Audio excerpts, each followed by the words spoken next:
Wow, I can't believe what happened with this buyer on eBay. So then let's get straight into the video. My name is Tom and this is Tom's Toys 95. Thank you very much for checking the video out. Now, as the title suggests, I've had a really pretty bad experience on eBay at the moment with this seller. And it's a bit random, a bit awkward, a bit weird. I don't really know how it's come about or how it got to this stage, but here we are. So I thought I'd share my experience with this buyout on eBay because it's not something you see every day. You get the odd buyer that wants to return something, whether it's returned for a reason or not. I get some random things. You get some people accusing you of certain things, and I've had some really random experiences over the years, but this one wins the lot, and I just had to make a video on it. So I'll try not to keep it too long, and there is some rambling messages in there that I'll try and skim over and rather than read everything out fully, but for the first few I'm at least gonna read out just to give you an idea of how the conversation went, and I'll put the images on screen as well as proof. But yeah, it's pretty interesting one, so you might want to stick around. So I sold a pack of Mario coasters, and then you get 20 coasters in a pack. I bought this originally from Morrison's for £1.20 and I sold it for £4.50 plus postage. Modest sale, no real profit in it. It is what it is, right? So I marked the postage as £3.50 because it's quite a thick item, so it goes just above a large letter. So I paid £3.50 to post it to her, and I sold it for £4.50. I always charge her postage, that's just how I work. So anyway, she then puts in a return, and as a business I have to accept returns, and I didn't realise at this point, but she'd selected item not as described, which means she pays her postage because she's making a conscious decision to change her mind. She no longer wants the item. If there was something wrong with the item, it was damaged, etc., she could say it was my fault, and then I'd have to pay for the return. And that essentially is the gist of this whole thing and why we were arguing back and forth. But some of the things she accused me of and some of the things she said in the messages were just ridiculous, and I just had to make a video on it. So I sold the item, I think it was the 4th of October, and 3 weeks later she puts in a return request. So in my opinion, I'm kind of like, okay, why is it taking 3 weeks? It's a bunch of coasters. Were they for a gift? Didn't want them? Was it for a party? Used them? I don't know. But I just simply asked the question. So the first message once I got the return notification was, "Hi, can I ask why you returned the item? Is there an issue? Only it's not really an expensive item and the postage costs almost as much as the item." Now what I was alluding to here was if the return was on me and I had to pay because there was an issue, I was going to suggest to her, have a full refund to keep the item. It's not worth me paying to post it back to myself and then reselling it because I've already lost money posting it to you. Then I'm going to have to refund you in full and pay to post it back. That's the gist of it. So that's why I said that. She then replies back saying, "None of your business." So I was like, okay, I understand how this is going. I understand what type of customer this is. So and then she messaged back again saying, "You have absolutely no right to comment on how much I choose to pay for something." Maybe she's correct, but I was just trying, as I mentioned, to establish why she was returning the item. I put, alright, okay, so I had a bit of a tone back because I, was treating her almost how she was treating me. So I put, alright, okay, I just wanted to check if there was something wrong with the item. It literally is my business, that's how I make my money, and in this case, not so much. That was a snide remark from me. I shouldn't have been so petty. But she did rattle me with that first message. As I paid to post it to you, it's in my best interest to make sure my customers are happy with the items they receive. A return on the item implies that something is wrong, and I pride myself on positive feedback, which I do, and I wanted to check that there was no issues with the item. But so if there was an issue, then I can try and rectify it. That's why I asked. If you want to return with no explanation, then you do you. A little bit blunt and rude of me at the end, but that's just, giving the same energy back. And then the next message shocked me on the next morning. And she put, "This is why I no longer shop from men." I don't know what she was alluding to here, what she was accusing me of or other men of, but I was just like, wow, what's going on here? And then she messaged 5 times, so another 4 messages came through. 2 of them were like correcting grammar, but still 5 messages was just a hell of a lot. "No, you didn't pay for postage. I did. I don't know why I'm having to pay for it back and have it come out of my refund. You're scamming me and I want eBay involved now. Open a dispute because this isn't fair on me and I'm getting scammed for the postage I paid for." I simply replied, how am I scamming you? So I think where she's alluding to here is I charge postage on my items, so I sold it for £4.50 plus postage. She's obviously paid for the postage, so in her mind, she is paying for the postage. But I'm having to pay out of my pocket to post to her. If there was an issue and she returns the item, I have to give her a full refund and I lose out on the postage, so technically I am paying for the postage. If I then charge £7.99 free postage rather than £4.50 plus £3.49, then I would still have to pay for the postage because it's free, but it's not free. I have to pay for it.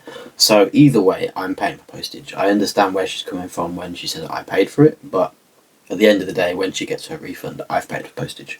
So I won't read all of this out, but what I'm trying to say in these screenshots, feel free to pause and read it, is basically what I just mentioned. That however, if I incorporate postage price, then they would still have to pay for it. When I refund you, you get the full £7.99. So in theory, when she gets the refund, she hasn't actually paid for postage. What she's saying about paying for the postage back, so she selected when you return an item, you have a few options, and she's obviously selected change of mind, and that kind of covers the seller because they've changed their mind. They're not returning it because it's damaged or broken or faulty or there's something wrong.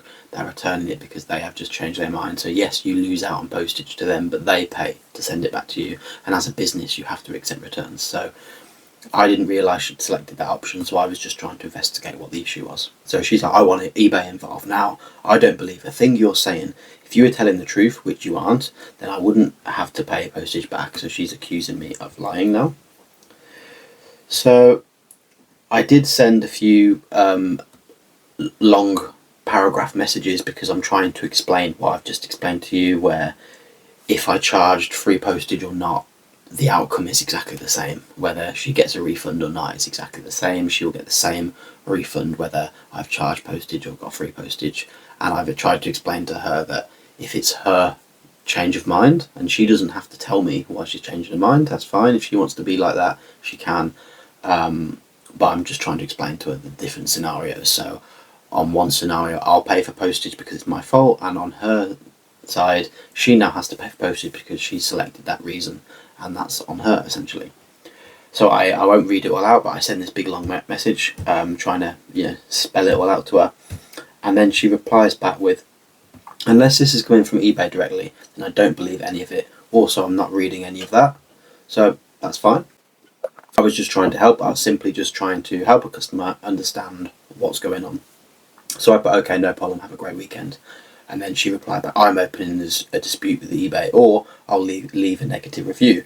Which I was happy at that bit because that is feedback extortion, and that is when eBay can step in. So if she actually did leave me a negative review, which so far she hasn't, but if she did, then eBay can actually remove that because she is threatening me with negative feedback, and she's threatening me in a way to try and get what she wants, or to get a refund, or to get money back. So I can actually tell eBay she's left a negative review, she's threatened to leave me a negative review, so they can actually remove it. So I was pleased that she put that. She put, and then underneath it says, and I'll ruin your 100% positive feedback score, which is obviously fake because you delete all your negative ones. So she's now accusing me of deleting feedback, which you can't do, and that's saying I've got fake feedback. So it is what it is. I get the item back in the post. I look for it, and to be fair, nothing different about it. I don't know if they've been used or not. It doesn't really matter. It's £4.50 at the end of the day. The point of this video and why I kept replying is just because she annoyed me so much that I was like, do you know what, out of principle, I'm gonna keep replying, even though I could have just left it and should have probably just left it. But it's not for me to be like, oh, she's lost me postage and this and that, and I've had to refund her. Like the money's irrelevant. It's just the situation that's happened is very bizarre, and I just wanted to keep replying because I wanted to see what this woman would say next, and every reply just got weirder and weirder, and it still gets weirder from here. So the item came back through the post, refunded her straight away, gave her the £7.99, and I said to her, here's a full refund. She then comes back to me with a screenshot of her refund, and it's taken off the return postage because, as I said, she selected item returned because of change of mind, and as a result she's paid for postage, so it's taken off her return label, which is £3.25. So she sent me a screenshot. I thought you said I was getting the full refund. Clearly you lied, and this is proof that you're a scammer. So now again, I'm a liar and a scammer again. I am disgusted. So I refunded you the $47.99. eBay took the $3.25 off you, not me. That was because you selected change of mind, and therefore the return postage is at your expense. So I'm trying to say to her, I haven't manually taken off that £3.50, £3.25. Sorry, eBay has. So that's, you know, on eBay essentially. So she put then PayPal me the money. Well, I don't have her PayPal details, so no, I'm not going to do that. And then she put, this bit's funny, because legally I can get a lawyer involved. So if she wants to pay for a lawyer over £4.50 or £3.25 is what she's saying, then I was like, be my guest. So, and then the next one is mainly because you put my surname on the parcel when it specifically isn't on my address. That could have put my life in danger if it got lost and into the wrong hands. Now, just to clear this up, when I won't put a screenshot because I don't want to put her address. If she ever watches this video, I don't want to piss this woman off anymore. She seems like a pretty dangerous woman, to be honest. So, yeah. So, her name, I won't say what it is, but her name was just her first name, no last name, just her first name. And I can't remember because when I buy the labels, you see a sort of still of their address, and I remember it just saying the name and not the last name. Now, whatever she inputs on eBay, I buy my labels through the eBay app. So they will input whatever she writes on there. So she wrote just her first name, and that's all she'll get when the parcel gets delivered. So I have no control over that. So you put my surname on the address, it could get me in danger. So I just said back what I just said. So I don't write labels, I purchase through eBay, and they print the details that you provide. And then she put, I didn't give you my last name though. You doing that could have gotten me killed. Killed. Putting a last name on a label could have got her killed. So I was like, okay. So I went and checked. I looked at my Gmail, and you can see the receipts for your purchases, for your parcels. And I found the address, and it just had her first name. I said, check the label, and there's no surname on there. I'm now confused how your surname would have gotten there.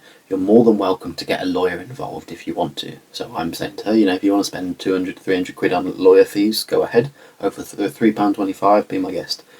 She put, already have. And then she replies back, no, just kidding, I have a security guard at all times, so I don't need a lawyer. So I was like, okay, I'm sure nobody would do anything with your surname, but it's nice that you have a security guard to keep you safe. I'm sure she might not have a security guard. Maybe it's a dog, I don't know. But, if she can afford a security guard's wages, then she can afford £3.25. But anyway, so she then puts back, I have an abusive ex after me. Now this bit obviously isn't funny. Like, if this is true, then obviously that's not a good thing. But she put, I have an abusive ex after me. Don't assume things you don't know about. Now, I get where she's coming from, but I didn't ask. I didn't hint at anything untoward happening from her last name, really. And I don't know if having her last name is going to get her killed. I'm not to know that. Everyone puts their last name on their dress. If you don't want your address being online, if you don't want your name being online, don't buy online, So then she comes back with, I'm leaving you a negative review purely for the fact that you basically called me a liar.